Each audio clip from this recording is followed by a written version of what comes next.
Once you are aware that you have such limiting beliefs, then how do you address that? What do you do? Well, you're going to have to challenge and change these limiting beliefs to something that actually serves you. There is a framework called LICA, and this is what we're going to talk about today.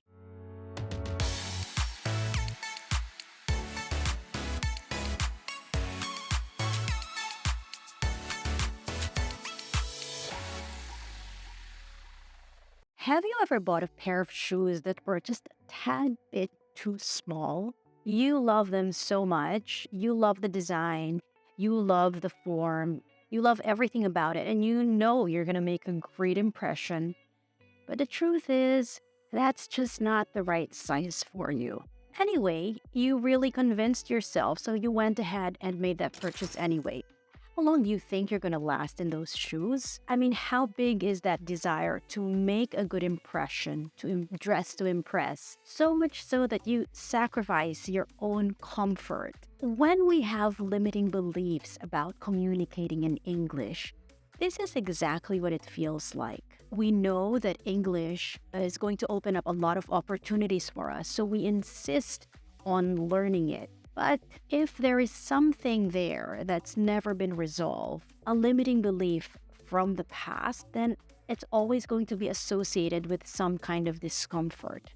A bit like forcing a pair of shoes that are really not the right size. Hi everyone. In today's video, we are going to talk about how to overcome your limiting beliefs when it comes to communicating effectively in English.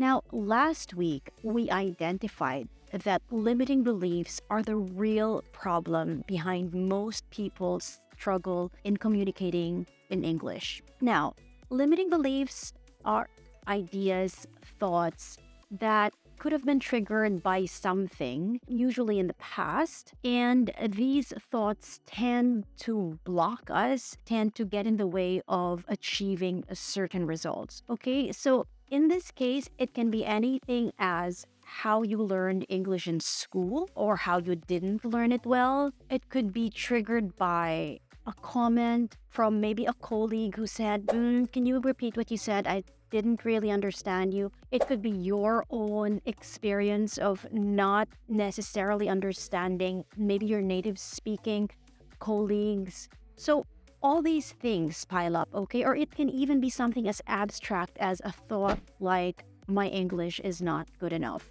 It's important to remember that all of us who learn a foreign language have limiting beliefs associated with this journey, okay? I know. I have been learning Italian for a long time. I live in Italy. I still have limiting beliefs associated with speaking or communicating in this language, so it really is normal. However, when it comes to learning how to communicate effectively in English, not addressing these limiting beliefs can seriously get in the way of your professional and personal goals because English is the lingua franca of a lot of industries, for example, the fashion industry. So not addressing these limiting beliefs can cost you real opportunities in the future. The hard part is not being aware that these limiting beliefs exist, okay? Because how can you address something that you're not even aware of? The second thing is when you hold on long enough to certain limiting beliefs, you start to convince yourself that they're true,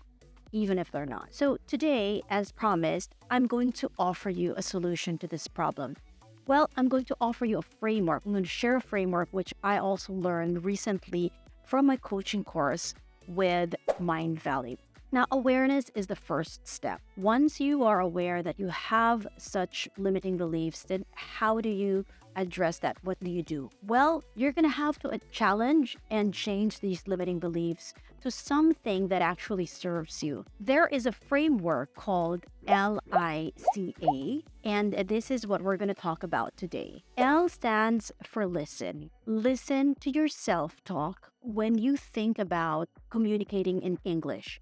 Okay, what do I mean by that? When you know that you're about to participate or facilitate a meeting in English, or when you're going to do a presentation, or when you're going to a networking event and you know that there are English-speaking people there, what do you actually tell yourself? Do you say, I'm going to nail this presentation, or I'm going to do well in this meeting? Or do you say, oh dear, I'm afraid I'm going to get everything bungled up, or I'm not going to know what to say? So that is what self talk means. And this is very important because communicating effectively is composed of two parts. The first part is knowing what to say, and the second part is your self talk, your narrative, what you actually tell yourself before you utter those words.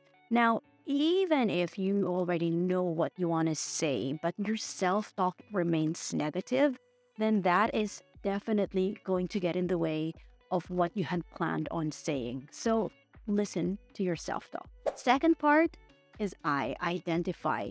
Are your thoughts representative of a growth or a fixed mindset?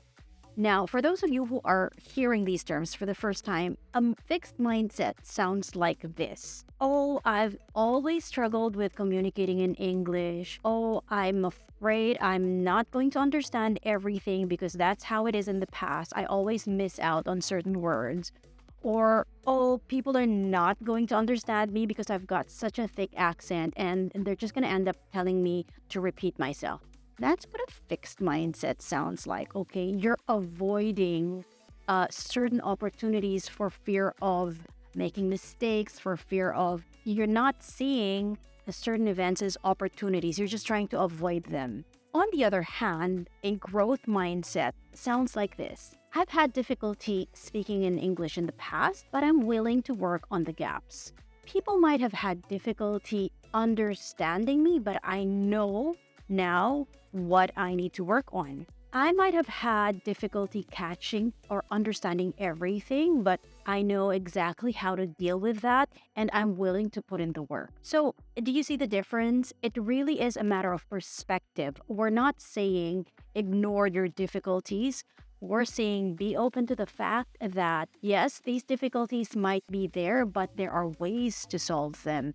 And if you are open to solving these difficulties, then you start seeing everything as an opportunity instead of, a chance to escape for fear of not being understood or not being able to express yourself well. So that's the big difference. The next step is C, and that is choose. Once you've identified whether it's a growth mindset or it's a fixed mindset that keeps going on in your head, know that you have the power to choose which mindset works for you today. Ask yourselves questions like, what if the opposite were true?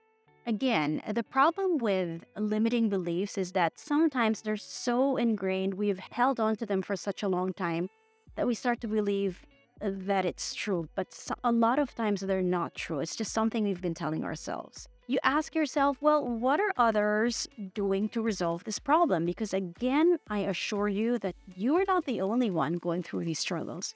So ask yourself, how have others, maybe colleagues, friends, family, how have they dealt with this? And in the end, ask yourself, okay, now that you've made these realizations, what can you learn from all this self-examination? So this is what it means to choose. And finally, A, which is act. Now that you've had this honest conversation with yourself, what steps can you take to finally achieve that objective, to finally reach that goal that you've set for yourself today? Okay, so ask yourself questions like, what actions will help you grow, will push you out of your comfort zone? What is your idea of a positive result? Okay, you've set the goal. What will tell you that you're on your way towards achieving that goal? What specific actions can you take that will help you move towards that goal slowly but surely? Remember that this framework is a way of guiding you to intentionally challenge and change existing limiting beliefs. I'm not saying this is going to be an easy process because, again, when it comes to confronting ourselves about certain things, especially things that beliefs that we've held on to for such a long time, it's not very easy to just convince ourselves otherwise. But this framework can definitely help you go through the steps one by one. Now, once you're able to challenge these limiting beliefs, your goal is to eventually replace them with thoughts that can serve you, okay? So, what we're doing here is we are removing thoughts and ideas that no longer serve you, that actually get in the way of your growth, not just professionally, but even personally, so that we make room for positive ideas, positive thoughts that will actually help you grow, okay?